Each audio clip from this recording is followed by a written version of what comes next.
Salut mes petits bourgeons, bienvenue sur la chaîne Mélusine Spells. Moi c'est Mélusine et aujourd'hui je vais vous montrer comment je pratique un rituel de protection pour moi, pour la maison et comment je fabrique mes talismans, mes amulettes. Donc ce rituel de protection, vous pouvez l'intégrer à votre rituel quotidien ou à votre rituel hebdomadaire par exemple. Ou alors vous pouvez le faire vraiment si c'est dans l'urgence, si vous ne vous sentez pas bien et que vous avez vraiment besoin de vous sentir protégé. Vous pouvez le faire sans spécialement créer de cercle, sans spécialement utiliser votre autel. Donc alors moi je vais vous parler de mon rituel de protection à moi, ça s'appelle le rituel du bouclier du feu. Vous pouvez l'adapter bien sûr si vous préférez un autre élément. Vous pouvez vous faire un bouclier de terre, un bouclier d'air, un bouclier d'eau. Aujourd'hui voilà, moi je vais vous parler de mon rituel de bouclier du feu. Donc ce qu'il me faut, c'est 4 petites chandelles rouges que je peux graver avec des sigils, avec des symboles par exemple, des symboles de protection. Alors vous pouvez l'adapter complètement à votre pratique. Donc 4 chandelles qui correspondent à l'élément que vous avez choisi. Donc là en l'occurrence moi c'est le bouclier du feu, donc je vais choisir 4 petites chandelles rouges. Choisissez des petites chandelles ou alors des bougies chauffe-plat qui n'ont pas d'odeur. C'est assez important si vous voulez brûler de l'encens en même temps. Par exemple, vous pouvez utiliser de la sauge, vous pouvez utiliser du millepertuis, vous pouvez utiliser de l'encens de Bethléem, de l'encens de Vierge Noire. Moi, c'est ce que j'utilise en général pour mes rituels de protection, vu que moi, mes rituels de protection sont ciblés vers mon foyer. Donc après, c'est vous qui voyez. Vous pouvez vraiment adapter, vous pouvez faire votre petite mixture d'herbes à brûler et l'incorporer dans votre rituel. Donc comme je vous l'ai dit, vous n'êtes pas obligé de tracer un cercle, sachant que le cercle dans la pratique de sorcellerie, c'est un cercle de protection, mais c'est surtout un cercle de canalisation. Donc si par exemple vous pratiquez toujours au même endroit chez vous, ça a beaucoup de sens de faire un cercle à chaque fois que vous faites un rituel ou que vous faites un charme, parce que cette énergie va être concentrée dans ce cercle et vous allez la garder pour toutes les autres fois où vous allez pratiquer. Vous pouvez très bien pratiquer un rituel sans faire de cercle, ça c'est très important. L'important vraiment c'est l'intention que vous allez mettre dans votre action magique. Encore une fois, je le répète, c'est l'intention qui compte. Donc vous préparez vos 4 bougies et vous les placez aux 4 points cardinaux de la pièce où vous vous trouvez, ou de l'autel, ou de votre cercle, peu importe ce que vous choisissez de faire.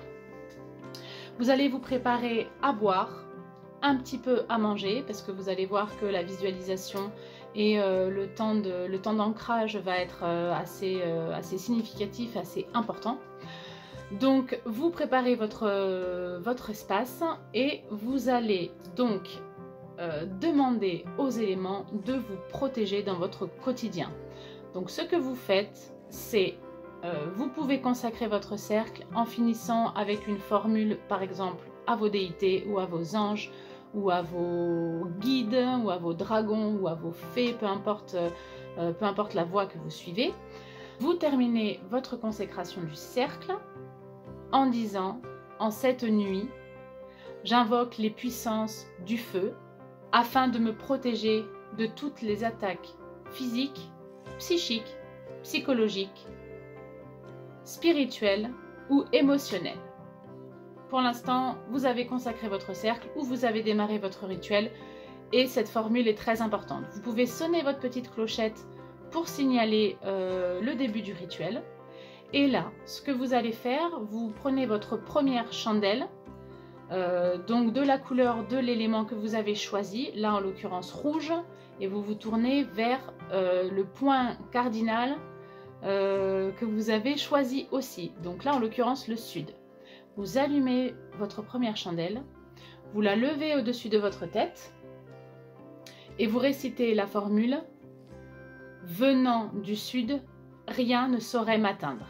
Là vous visualisez, venant du sud, un bouclier de feu qui vous protège, donc qui protège votre corps, attention, qui protège tous vos corps en fait. Là on parle plus du cercle, on parle plus de la bulle que l'on crée quand on consacre un cercle, on parle vraiment de soi. Vous reposez la bougie à terre et vous passez dans le sens des aiguilles d'une montre, vous passez à l'autre élément. Vous faites ça pour chaque point cardinaux. Quand vous avez fini de faire le tour de votre espace, quand vous avez allumé vos 4 chandelles, vous pouvez vous asseoir et vous pouvez commencer le travail de visualisation, le travail d'ancrage, là qui est très important, même si vous l'avez fait normalement avant, vous pouvez le faire pendant. Et il faudra reprendre un peu d'énergie. Donc vous pouvez boire, vous pouvez manger un petit peu, tout en restant dans cette bulle de protection qui est votre corps physique, mais vous sentez toute cette chaleur, tous ces éléments, toutes ces énergies vous protéger. Donc vous vous restaurez, vous reprenez un petit peu de force et ensuite vous remerciez les éléments et vous les renvoyez tout en gardant bien sûr leur pouvoir et leur bénédiction avec vous. Et ensuite vous renvoyez vos divinités, vous les remerciez aussi. Vous allez devoir attendre vraiment que ces bougies s'éteignent d'elles-mêmes. Ensuite, quand vous avez fini tout ça, prendre votre atame, vous le pointez vers le ciel, vous le pointez vers le sol, et ensuite vous pouvez par exemple dire le cercle est ouvert mais pas détruit. Que le dieu et la déesse, ou que mon dieu, ou que mes anges, ou que mes fées ou mes dragons viennent en mon cœur et que leur protection soit toujours avec moi, ainsi soit-il. Là, si vous avez créé votre cercle en tout début, vous pouvez le dissiper, vous pouvez remercier les éléments de façon un petit peu plus traditionnelle. Vous pouvez éteindre toutes vos bougies, vous pouvez effacer votre cercle, vous pouvez balayer le sel et votre rituel de protection est achevé. Ensuite, je vais vous parler d'une autre technique qui sert à protéger sa maison. Donc, si vous vous sentez pas bien dans votre maison, si vous sentez qu'il y a une énergie un petit peu négative ou alors il se passe des trucs un peu bizarres quand vous êtes dans certaines pièces de la maison, vous pouvez complètement faire un rituel de protection pour chaque pièce et pour votre maison tout entière. Alors moi, ce que je fais, je commence par l'est de ma maison. J'ai mon bâton de sauge, j'ai un petit peu d'eau lustrale, j'ai une bougie et j'ai un bol de sel. Donc je commence par l'est et je passe dans tous les coins de ma pièce. Donc vous commencez par la pièce la plus à l'est et la pièce la plus en hauteur si vous avez plusieurs étages. Donc vous commencez par l'est avec votre encens et vous allez avec votre encens enfumer tous les petits recoins de votre pièce. Les prises électriques, les contours de fenêtres, les petits coins en haut en bas, les petits renfoncements, les placards. Vous allez partout et vous pouvez réciter une petite formule de protection, par exemple par les pouvoirs des forces de l'air. Je purifie et nettoie cette maison de toutes les impuretés, de toutes les énergies négatives et démoniaques. Ainsi soit-il. Vous refaites le tour avec la bougie que vous présentez aussi à chaque coin de la maison, à chaque recoin, à chaque petit trou. Vous faites attention de ne pas brûler vos fringues dans le placard. Ensuite, vous prenez une pincée d'eau et vous aspergez les coins et les recoins de votre pièce en demandant à l'élément de l'eau aussi de protéger et de nettoyer votre maison. Et vous terminez par le sel. Alors vous n'êtes pas obligé de disperser du sel, mais en tout cas vous présentez la coupelle de sel dans tous les recoins de votre pièce en demandant à l'élément de la terre de vous protéger et de nettoyer cet espace. Et vous faites ça dans toutes les pièces, en terminant par le couloir et en terminant bien entendu par le dernier étage, donc le rez-de-chaussée. Alors ça, c'est une très très bonne technique. Moi, je l'utilise très souvent. En général, je le fais le jeudi. Voilà. Dans la journée, ça n'a pas d'importance. Si vous préférez attendre que la nuit tombe, c'est très bien. Si vous préférez attendre une nuit, une lune particulière, vous pouvez aussi. Ça, c'est vous qui voyez. Mais en tout cas, ce rituel fonctionne très très bien. Ce que vous pouvez ajouter aussi, vous pouvez dessiner dans chaque pièce, vous pouvez dessiner un pentagramme dans les airs. Voilà. Ça c'est vraiment mon truc personnel, moi c'est ce que je fais à chaque fois.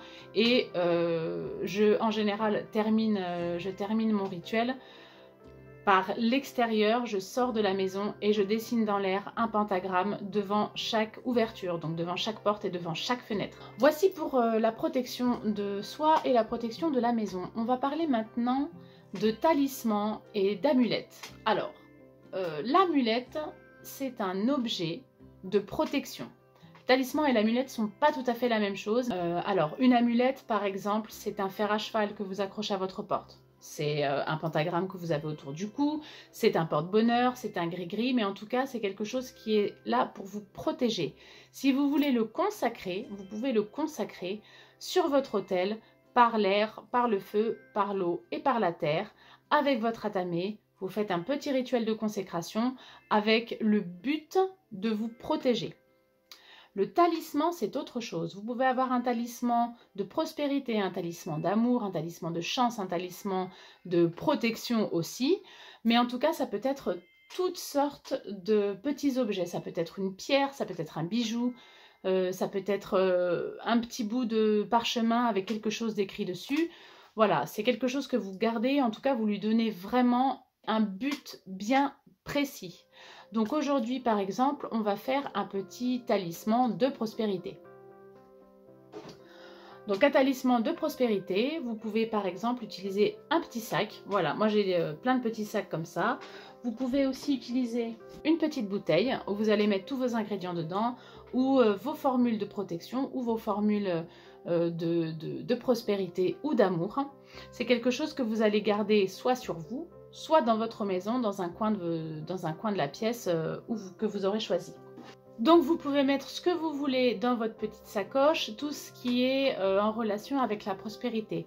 Par exemple, comme cristaux, vous pouvez utiliser l'œil de tigre, vous pouvez utiliser des herbes comme le thym, le laurier, le trèfle pour la chance, vous pouvez utiliser des graines de moutarde, vous pouvez utiliser de l'anis étoilé par exemple, qui sont des très très bons symboles de prospérité. Vous pouvez utiliser de l'huile, de patchouli, voilà, tout ça, ce sont des symboles, des correspondances de prospérité. Donc vous pouvez tout mélanger dans votre petit sac et vous pouvez le consacrer avec une fonction bien particulière. Donc vous demandez encore une fois à vos déités ou aux éléments, et d'ailleurs à vos éléments, de vous accorder prospérité. Vous pouvez réciter une petite formule, par exemple, je demande aux puissances de l'air, pendant que vous passez votre talisman dans la fumée de l'encens, de me nourrir et de me récompenser de tous mes efforts. Avec le temps, la prospérité viendra à moi, ainsi soit-il. Quelque chose de très très simple, mais de très précis quand même. Attention par contre de modérer vos attentes. Je vous l'ai expliqué dans une de mes vidéos, on ne peut pas demander des choses extraordinaires, vous ne pouvez pas espérer devenir millionnaire demain, ça ne sera pas possible, à moins que vous alliez jouer au loto et que vous ayez une chance incroyable. La magie vous donnera un petit coup de pouce, mais en tout cas, il faut rester réaliste. Là, je vais maintenant vous parler des charmes. Alors, les charmes n'ont rien à voir avec les talismans ou les amulettes. Le charme, c'est un sortilège. Donc, par exemple, si on continue dans la prospérité, ce que vous pouvez faire comme charme, c'est un charme qui marche très très bien. Vous prenez des pièces de monnaie, vous faites un cercle assez grand pour mettre votre chaudron ou un grand pot ou un grand saladier au milieu. Vous y mettez de l'eau de pluie que vous pouvez récupérer ou de l'eau du robinet, mais en tout cas pas d'eau minérale. Vous y mettez de l'eau de pluie et en tourbillonnant, voilà, vous tournez dans le sens des aiguilles d'une montre l'eau que vous avez mis dans votre chaudron ou dans votre saladier et vous y jetez des feuilles de laurier et des feuilles de basilic. Une petite poignée, ça suffit, hein, ne mettez pas tout votre potager dans le chaudron. Donc vous tournez dans le sens des aiguilles d'une montre et dans le tourbillon vous jetez vos feuilles et vous pouvez réciter par exemple: je prie et psalmodie, accordez-moi l'argent, grand Dieu, grande déesse. Encore une fois, vous l'adaptez à vos croyances et à votre pratique. Grand Dieu et grande déesse, aidez-moi à voir et à trouver l'argent dont j'ai besoin. Ça va vous éclaircir en fait les idées et vous aider à trouver une solution concrète pour pouvoir gagner de l'argent. Voilà mes petits bourgeons, bah écoutez, j'espère que cette petite vidéo vous a plu. N'oubliez pas de mettre un petit pouce en l'air si ça vous a plu, un petit pouce en bas si ça vous a pas plu, tant pis. N'oubliez pas de vous abonner et de cliquer sur la petite clochette pour pouvoir être au courant des dernières vidéos que je publie. N'oubliez pas non plus que le savoir c'est le pouvoir. Continuez de vous instruire, continuez de vous informer, n'arrêtez jamais, jamais, jamais d'apprendre. Je vous fais plein de gros bisous mes petits bourgeons et je vous dis à très bientôt. Salut!